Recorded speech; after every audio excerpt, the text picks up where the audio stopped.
like Christmas, being able to come down here. Otherwise I wouldn't be able to go hunting. Navy veteran Bill Burgess has been a hunter his entire life. But after having his knees replaced, getting out and into the woods isn't as easy as it once was. That's where Wings of Freedom comes in. Bill attended last year's hunt put on by the nonprofit and says he couldn't wait to return for this year's hunt. Well, I came back. I like it. It gives me a chance, because I can't really get out and walk the fields anymore. So being able to get in this track chair allows me to get out there and do what I like to do. Dean Molnar with the nonprofit says Bill is one of about 300 veterans or first responders expected to attend this pheasant hunt over the next 4 days. The yearly event started as a way to honor veterans, but grew over the years to also include first responders. It's an opportunity for us to be able to not only tell our veterans who protect our country, but for us to be able to tell our local heroes, our first responders, an opportunity to say thank you to them for being there for us every single day in our communities. The nonprofit is in its 19th year of the hunt, and they've hosted veterans and first responders from all walks of life. We've seen people go off on the side and hug each other and cry because of the experiences that they've shared throughout the war or things traumatic in their local communities. Something felt deeply by Army veteran Ryan Joseph Anthony. Oh man, we are having a blast. We're just, out here pheasant hunting. I've never been pheasant hunting before. My buddy was like, hey, what are you doing? I was like, not much. He's like, you wanna go pheasant hunting? I was like, been turkey hunting, been deer hunting. Yeah, sure, let's try pheasant. Let's do that. I'm gonna come back next year, but I'm gonna get me 5 birds next time. Veterans and first responders will continue hunting through Monday. In Morley, Jody Meeson, 9 and 10 News. It's an awesome event in that they're proud of who their family members are. They're proud to escort them in front of the entire student body. Buckley Community Schools Superintendent Jessica Heron says the planning for Monday's event started weeks in advance, from finding the veterans to arranging escorts to coordinating the event, creating works of art, and preparing the breakfast. Even just getting everything hung on the walls and the right number of chairs set up, it takes a huge community effort to pull it off in a really quick way. Senior Maddie Slavic, who is vice president on the student council, helped organize the event. She says it holds special meaning to her every year because she has family members who serve. It's super important to honor them because they are risking their life when they serve. We want to make sure that they know how appreciated we really are of them.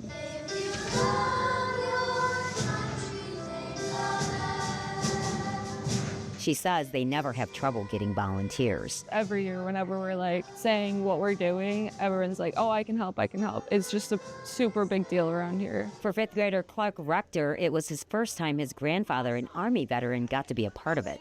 Clark, his brother, and his sister all got to escort him into the assembly. I was nervous but excited. It was my first time because he goes down to Texas for the winter, and he came up here. I like how they saved our world for us. Don Rector says it was extra special to have his grandkids at his side. Well, for years and years, there wasn't as much stuff as there is about veterans, but now it's nice. Even people you never saw before say, well, thank you for your service, and I think it's great. For Navy veteran Bryce Spitzer, who was a former student and works at the school as a janitor, he says the event was a family affair. He had his wife and young son with him at the celebration. Family is really important, and without the family connection, not much to have served for. The superintendent says the event really was about honoring our local families. It's our moms and dads, our grandmas and grandpas. It's the people who drive our kids to school and pick them up. It's our staff. In Buckley, Jody Meeson, 9 and 10 News. Many of the public safety people, police and fire and EMS, have all been trained in a standardized response, but we don't often get a chance to work together. The exercise director, MacArthur Griffiths, says more than 180 people, including local police, sheriff's offices, Michigan State Police, and first responders were involved in the full-scale exercise. Griffiths says the whole event was made even more realistic through the use of live actors, many with fake wounds, props, and other technology. A shooting simulator, speakers that we have, so we have simulated screaming that's going on. It kind of ramps it up. The law enforcement officers have safe guns, ones that use compressed gas and lasers to interact. The Isabella County Sheriff's Office was one of the agencies taking part. Sheriff Michael Main says being able to practice is important with so much happening all at once. Main says they're also learning from other mass shootings. Our first and primary goal is to find that active assailant and neutralize that threat, because we have to, even though there might be people that are hurt or injured in the hallways or wherever else, we need to get there and stop the killing, stop the violence. He says it's emotionally challenging, but until they know the scene is secure, others could be in danger. Time is our factor and our enemy, right? So we have to make sure we're doing this as quickly as we can, efficiently as we can, as safely as we can to get the victims treatment. Main says the safety of his officers is critical with law enforcement deaths on the rise. And we hear about it all the time. We hear about a lot of violence, towards law enforcement. So I do believe there is a whole lot of more escalated concern and issue there. Main says they also practice communication between agencies and staging. He says the good intentions of everyone coming at full force can actually make it harder to get ambulances and other emergency vehicles through. Any of these big events that occur, the roads get blocked up. Having proper staging and being able to work through that with law enforcement, police, and fire on these major events is critical. In Mount Pleasant, Jody Meeson, 9 and 10 News. The same soldiers that we see today, they're lawyers and geologists and bankers and tradesmen, so from all walks of life.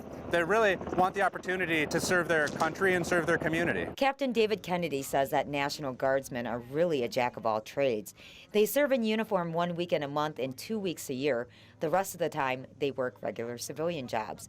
He says they've been learning all sorts of training that's critical to making sure they're ready at a moment's notice. Everything from, can you go put on a 40-pound ruck and go march 7 kilometers or 12 kilometers? Can you operate a weapon, right? Do you know how to shoot your weapon precisely and accurately? And can you treat a casualty? Today, Guard members got to take part in helicast training. That's where soldiers jumped out of a helicopter into Lake Marguerite.